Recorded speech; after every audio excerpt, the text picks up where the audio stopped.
السلام عليكم ورحمة الله وبركاته. أشكر الله وصلي على سيدنا رسول الله. اللهم صل وسلم وبارك على سيدنا محمد وعلى آله وصحبه أجمعين.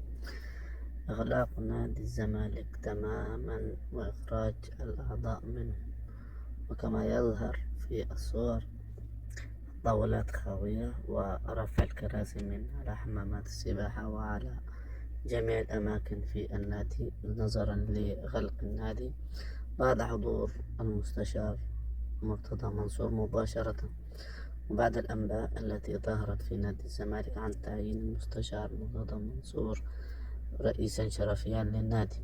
ويقال أن الشرطة هي من أغلقت الأبواب في تمام الساعة 10 بالضبط بتوقيت القاهرة. وكما يظهر في الصور النادي خاوي تماما من الأعضاء، فاضي، وأطفئت أيضا الأنوار تماما. وسنوافيكم بالجديد، وشكرا لكم والسلام عليكم.